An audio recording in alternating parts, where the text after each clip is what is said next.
Patron Saints of Nothing by Randy Rebay, page 118. You can hold on to me if you need to. In a massive disappointment to both of us, the laser tag place is closed because their gear isn't working. Mia lists all the other attractions in the mall, as if desperate to fill the time with activities. Ultimately, we decide to visit the newly opened aquarium instead. On the way there, I make a few brilliant observations about the stores we pass, like, oh, we have that one in America, or that chicken mascot looks super buff. And she replies politely enough, but seems less than impressed by my insight. I ask why most of the celebrities and models that grace the advertisements in the store windows are so fair skinned, and she answers only with colonialism. Then there's a lot of awkward silence. The walls outside the aquarium are painted with ocean scenes, and there are a few tanks set facing outward, in which neon fish swim among bright coral that may or may not be artificial. I follow Mia inside, and she starts talking to the teenage kid at the entrance in Tagalog.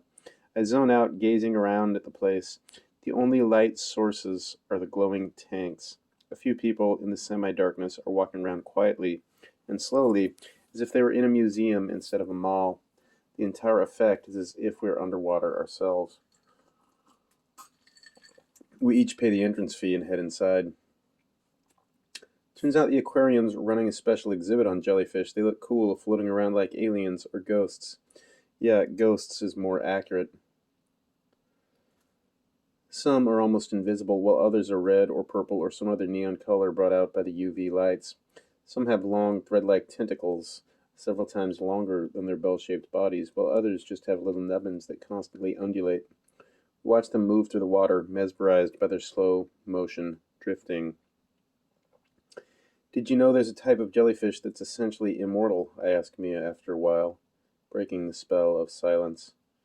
Really? She says, standing next to me, her face lit by the blue glow of the illuminated water. I nod. When it starts to get old, it can somehow revert its cells to its younger state. It can keep doing that forever, theoretically. That's cool, Mia says. Life is weird.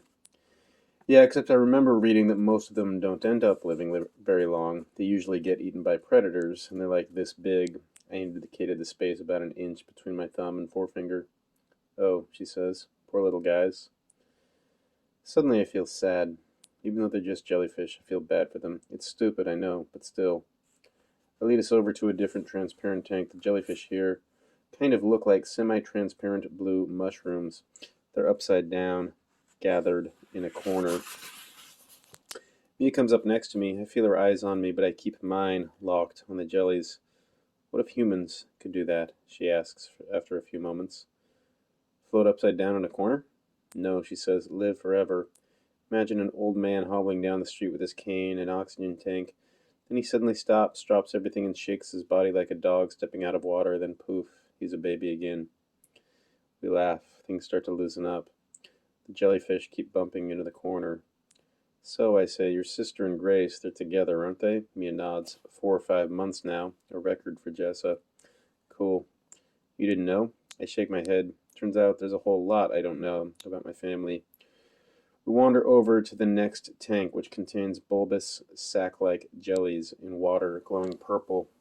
How'd they meet? I ask. Online. Like a dating site? I ask. She shakes her head. A fan formed for some anime they're both obsessed with about gay figure skaters, and then it turns out that we live in the same village as Urtita. Weird. I know, figure skating, right? She smirks. We move to the next tank. Mia seems so confident and self-assured. I wonder how old she is. I'm not sure if it's considered rude here, but I go ahead and ask. How old are you? 31, Mia says. This blows my mind. I turn to look at her. For real? She breaks into a grin. 19. You? 17. Ah, you're just a baby. She tries to pinch my cheeks, but I slip away, smiling.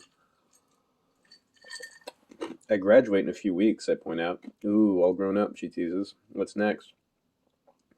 It's refreshing that there's no assumption in the way she asks. Not sure if that's a cultural difference or if that's just Mia, but I like it.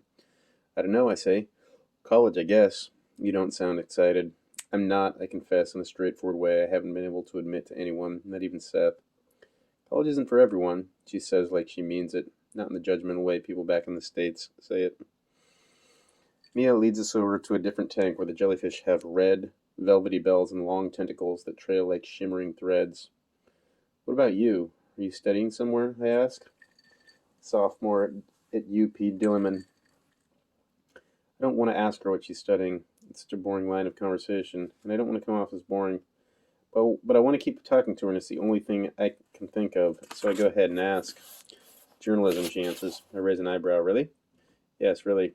Is that safe, I think? I ask, thinking of all the articles I've been reading about the drug war, about the consequences to those who criticize it, or even shed light on it.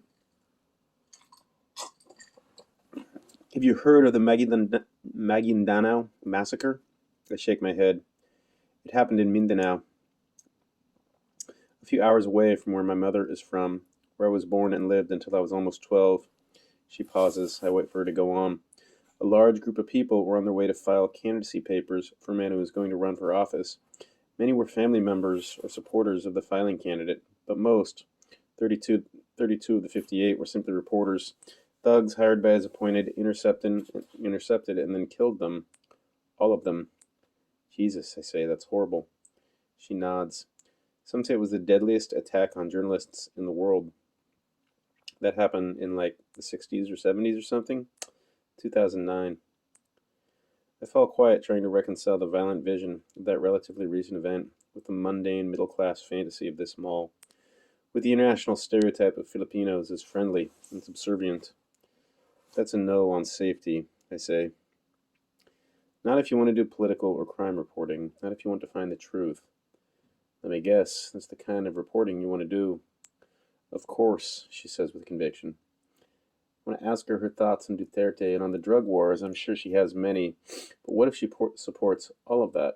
What if she's one of the supposedly 80% of Filipinos who approve, who are willing to accept Jun's death as sacrifice for the greater good? We reach the end of the exhibit and exit the aquarium. The brightness of the mall makes it feel impossible to continue the conversation. What do you want to do next? Mia asks.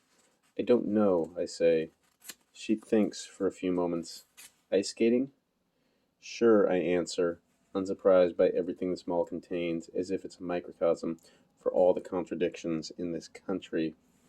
Mia walks slowly by my side and keeps glancing over like she wants to ask if I'm okay.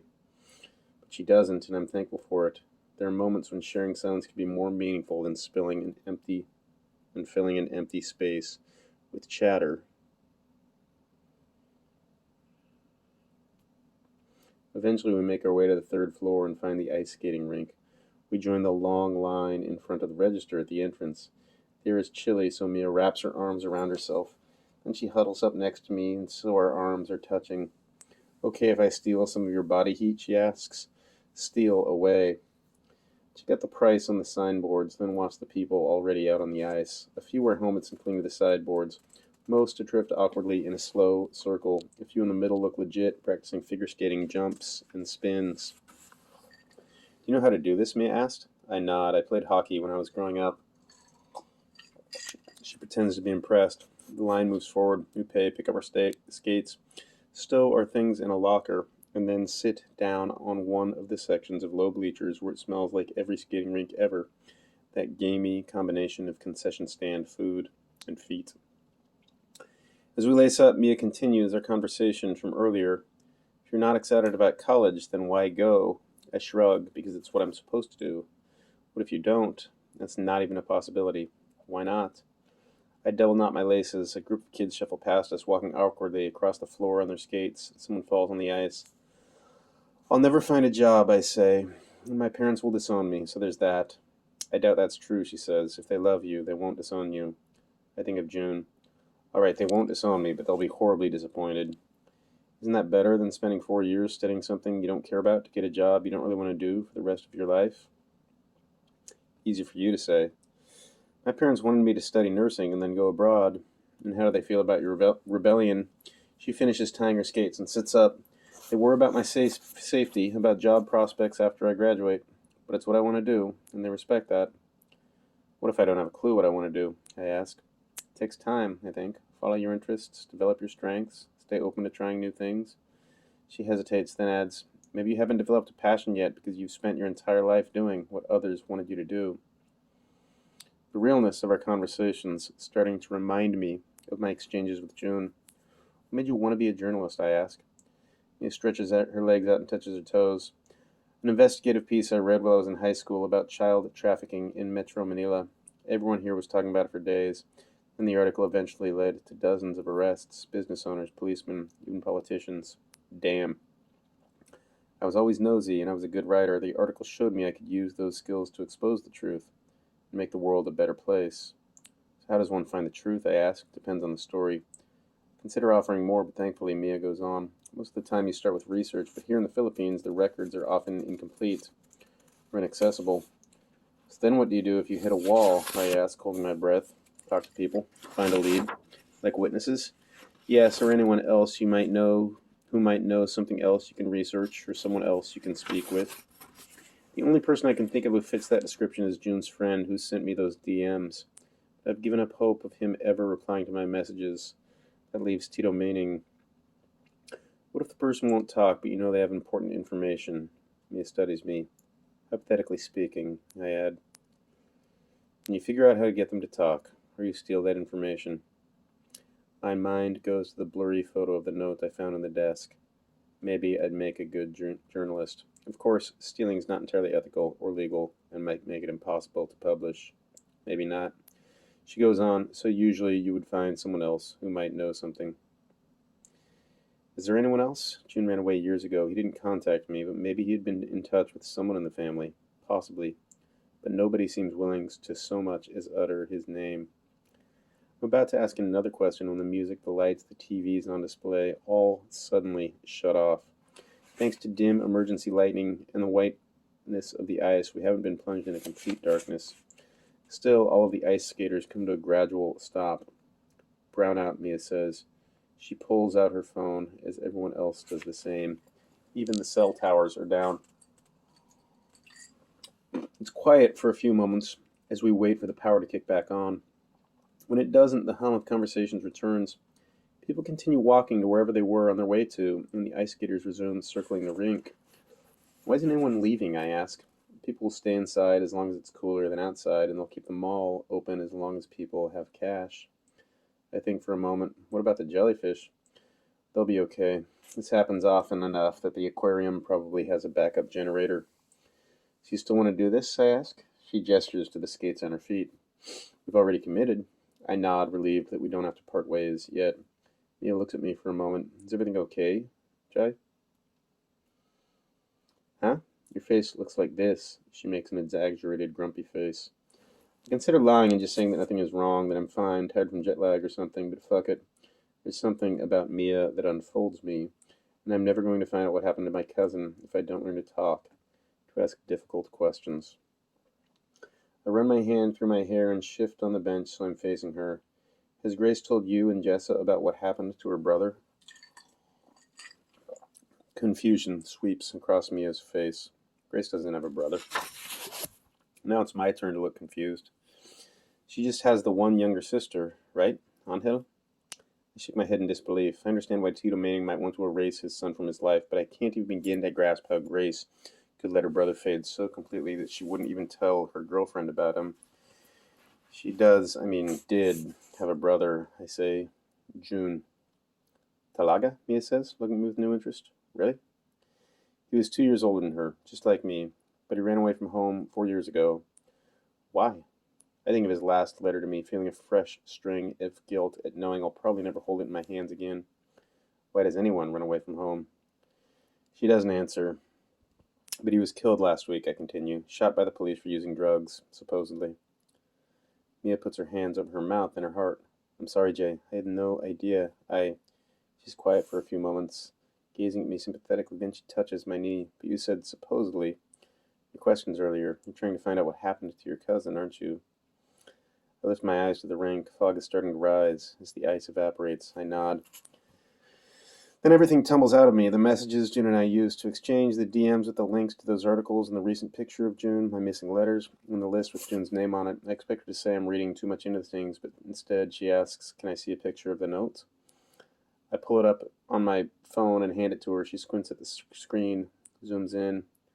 I say, it's blurry, I know. I'm going to try to take a better one when I have a chance. She shakes her head, face lit by the phone's glow. You don't need to. I freeze.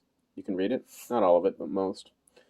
What does it say? Still squinting at the screen, Mia says, it's to your uncle. The person who wrote it sounds like he was one of your uncle's subordinates, maybe a detective. He says that per your uncle's request, they located his son. Where, I interrupt.